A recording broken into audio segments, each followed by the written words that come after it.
Hey friends, welcome back. We're going to jump right into week 2 of the Pantry Challenge. On this particular night, I decided to make chicken enchiladas, and that meant I had to start by making homemade tortillas. I will post as many of these recipes in the description box as possible. Homemade tortillas are so simple to make, and the flavor difference between homemade and store-bought, as with most things, is pretty incomparable. Once you mix up your dough, you wrap it in plastic and let it rest for about 15 to 30 minutes, really. It's never made much of a difference to me how long I let it rest, as long as I don't use it right away. I took this time to use up some avocados in the fridge, which surprisingly were all ripe and perfectly ready to use all at one time. That pretty much never happens with bags of avocados. For my guacamole, it is extremely uncomplicated. I mix and mash all of my avocados. I add a little salsa and sour cream, some garlic, and salt and pepper, and a little lemon juice or lime, whatever I have on hand. Next, I actually diced up some rotisserie chicken that I had defrosted from the freezer. I don't usually use rotisserie chicken because I don't love the flavor it adds to the chicken enchiladas. I like to season the chicken myself, but again, I was using what we had. I add sour cream, cheese, green enchilada sauce, and some rotel tomatoes to the mixture. And now I moved on to rolling out my tortillas. This was some hard red wheat bread flour that I had purchased from Azure Standard and did not realize it wasn't plain unbleached all-purpose bread flour, but that is why the tortillas are a little darker than my usual homemade tortillas. However, the flavor was still spot on and it made fantastic tortillas. I cook mine in a cast iron skillet with no oil or anything on medium-high heat. I flip it as soon as it starts to have bubbles, and then I place it on a plate and always cover the tortillas with a damp, clean rag or even cloth napkin so that they don't dry out or get hard before you finish the rest of them. It's been a long time since I have heavily relied on actual written recipes. This particular chicken enchilada recipe is so simple and you could really add just about anything you want to the filling, but I'll list what I use in the description box. I've gotten in a pretty good habit of getting my kitchen put to bed each night, and going to bed with a clean kitchen has been such a nice thing to wake up to every day. On this night, I ended up making chicken spaghetti, which is one of our family's favorite, fallback comfort foods. I'm sorry I did not actually film the mixing together of all the ingredients. As I am getting back into filming more regularly, sometimes I just forget to turn the camera on until it's almost too late. This is another night of my clean kitchen habit. The next night, I put these seasoned ribeyes in the sous vide and I cooked them to 135 degrees for 6 hours before searing them in the skillet. I also pulled out the remainder of this big box of spring mix to whip up a really simple salad just with whatever we had left in the fridge. That meant spring mix and some cucumbers, just a little bit of cherry tomatoes, and wait until you see what I did for the dressing. I personally feel like salad dressing can really make or break a salad, so I looked in the fridge to see what I had, and I had just a little bit of this sub dressing left in this bottle. I also had one ripe avocado left, so I kind of cubed that up and scooped it out and added it to the salad. There's just something about a little bit of that soft, savory flavor the avocado adds to a salad, but I had all these herbs, all the best parts of this sub dressing left at the bottom of the bottle, so I decided to add a little bit of red wine vinegar and a little bit of avocado oil. I really probably should have used olive oil. Shook it up all together and dressed the salad with what was left in the jar, and it was so good. My husband and the kids all commented on how good the salad was. That just might become a regular dressing for us. Now I am searing these ribeyes over high heat in this skillet with probably just a little bit of oil. Now I had these in the sous vide set for 135 degrees for, like I said, about 5 or 6 hours. We like our steaks medium rare, and I never want to cut it too close. I was afraid setting it for 135 might actually end up putting it a little beyond medium rare because you then move on to searing it in the skillet, and sometimes that can cause it to actually heat through a little bit more. But as long as you wait for the skillet to be nice and hot, it sears quickly and it doesn't cook your meat beyond what you were wanting. This was a delicious dinner that was actually thrown together pretty quickly. Sliced steak, some salad, cucumber slices, and a little leftover buffalo chicken dip. I decided to go ahead and add this food prep footage because to me, so much success in the Pantry Challenge is dependent on preparation and having a plan. So one of my goals for the Pantry Challenge was to add more to my pantry, not in the form of like dry goods, but I really wanted to get some canned beans in there, maybe some ready to eat meals, and also some more meat. So on this particular day, I had purchased 7 trays of chicken breasts and I decided to raw pack can them. Of course, before I started my pressure canners, I desperately needed to clean the stovetop. I ended up with 14 quarts of chicken, which was fantastic. I pressure canned them at 10 pounds pressure for 90 minutes. For my honey wheat bread recipe, I have started doing equal parts kamut and freshly ground hard white wheat, which has produced a really delicious flavor. The texture is velvety soft, and it's been a good solution to the fact that I haven't completely loved the kamut as much as I was hoping I would. Thankfully, what I have found so far is that combining equal parts freshly ground kamut and freshly ground whole wheat flour has not required any changes to my regular recipes, so that has been a good discovery. Well, as much as I don't want to immediately open, whoo, that's hot, this home canned chicken, I don't really have any other option for a quick meal for tonight. So my plan is, since we are heading out of town this weekend, just for 24 hours, but still I would like to, man, that's hot.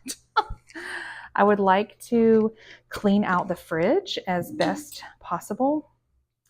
So tonight I am using this chicken, some carrots from the freezer that we just chopped up, and I had a whole head of cabbage in the fridge. So I'm going to cut that cabbage up really thinly.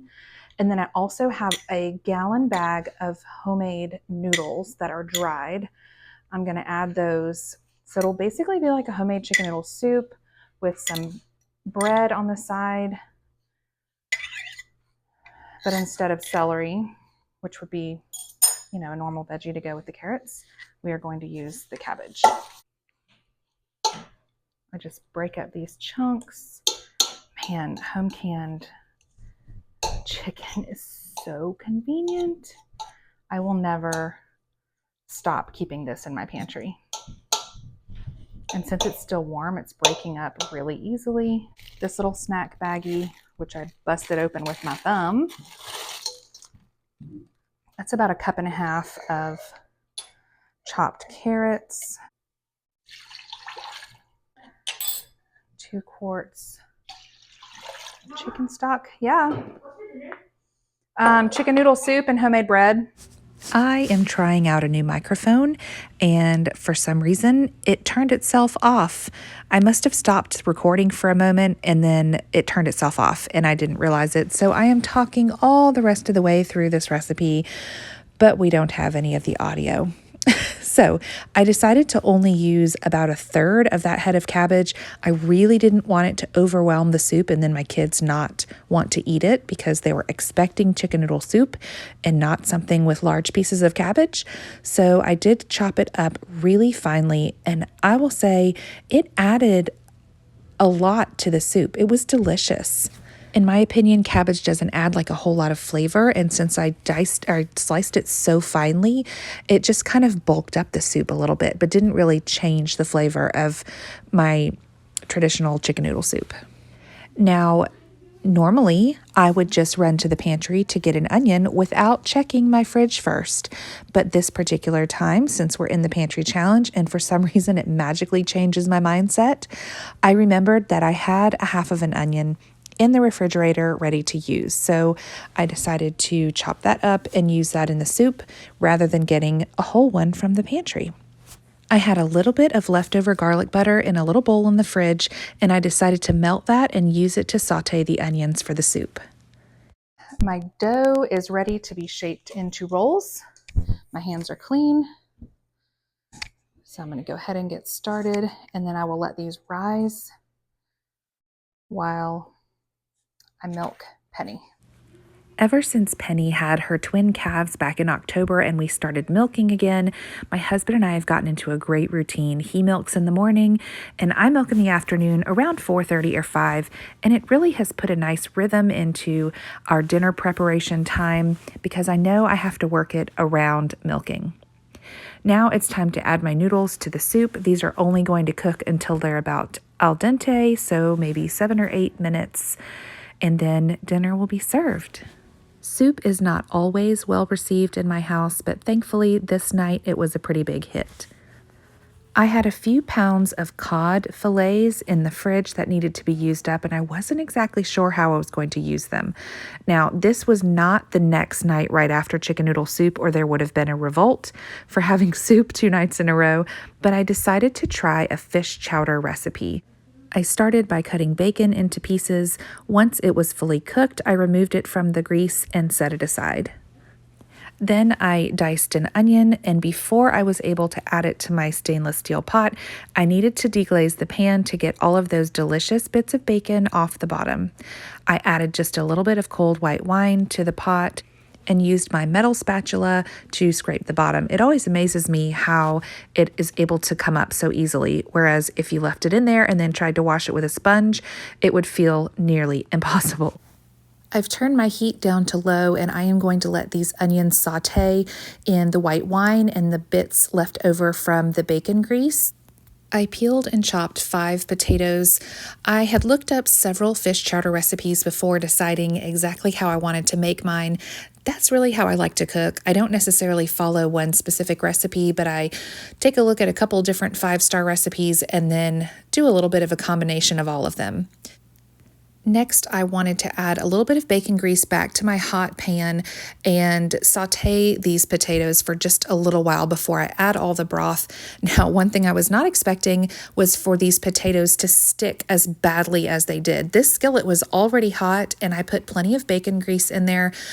I don't love cooking with stainless steel.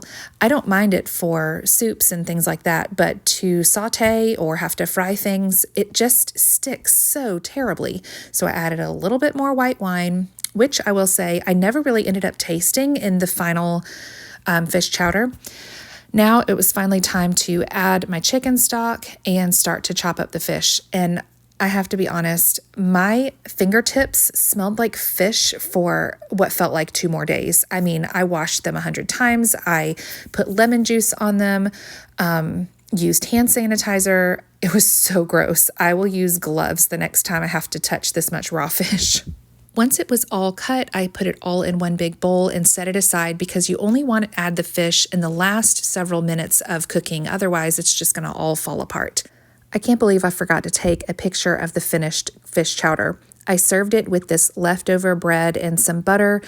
I will say that the fish chowder was not a hit. I will never make it again. We didn't love it. My husband did, but none of the rest of us did. In fact, we were kind of laughing about it over dinner. The next night, I made our very favorite pork tenderloin in the sous vide. That is always a big hit. It can never go wrong. I put this in the sous vide at 137 degrees for 4 or 5 hours. I sear every side on high heat for just a few minutes in the skillet, and I served it with broccoli and mashed potatoes. This 3-pound bag of boneless, skinless chicken thighs is the last of the meat that I had pulled out of the freezer and put in the fridge on Monday to defrost and be ready for easy meals throughout the week. So another thing that I pulled out of the freezer was the second to last remaining half-pint jar of homemade pesto. So I am going to go ahead and spray my casserole dish. I'm just going to cut these chicken thighs into large chunks. I'm going to salt and pepper them, cover them in pesto, and before I put them in the oven, I am going to make some sort of homemade cream sauce using cream cheese, some milk, more salt and pepper, and probably a little Parmesan, almost like a homemade Alfredo sauce. I'm gonna trim the fat off of these. I don't normally buy chicken thighs. I'm usually just pick up trays of boneless, skinless chicken breasts. But when I saw these bags of boneless, skinless chicken thighs for a good price at the grocery store, I decided to give them a try since everyone talks about how much more flavor and how tender they are versus chicken breasts. But I was really disappointed in just how much I had to trim off of every single thigh. My hands are clean, the counter's clean, so now we are going to season the chicken.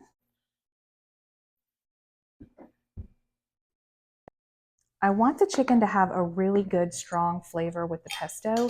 So that is why I'm going to go ahead and spread the pesto on the chicken now rather than mixing it in with the homemade cream sauce. Homemade pesto is so easy, and there are so many ingredients that are interchangeable. There have been years where I didn't use Parmesan cheese whatsoever. I used different varieties of nuts, of course, instead of the pine nuts, because those are expensive and can be hard to find. I have used nutritional yeast instead of Parmesan cheese, some olive oil, garlic, of course, the basil, a little lemon juice, all to taste. All right, that is evenly spread, and now I'm going to get started on the cream sauce. Every once in a while, when I'm winging it in the kitchen, it ends up being a fail. And sometimes I realize with certain recipes, I need to follow an actual recipe. This was one of those occasions. So I ended up using too much butter. And then I think the heat was turned up too high when I added the cream cheese. So it kind of made it curdle. I had a really hard time mixing it all together. It was like making a homemade gravy that was way too thick. The chicken and pesto looked so pretty before I added the cream sauce, if that's what we can call it. I will say once I added the Parmesan cheese to the cream sauce, the flavor was amazing, which is why I decided to go ahead and use it.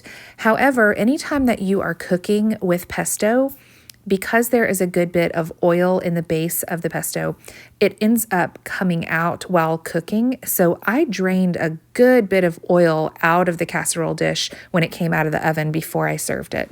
Thank you for joining me for this week's worth of meals as we are in the midst of the pantry challenge. So far, so good.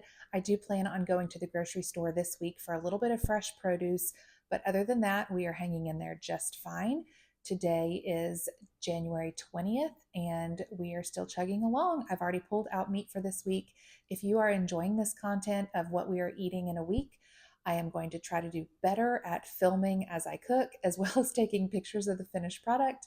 And I will leave the links to the recipes in the description box for whichever recipes I actually used. Thanks for watching.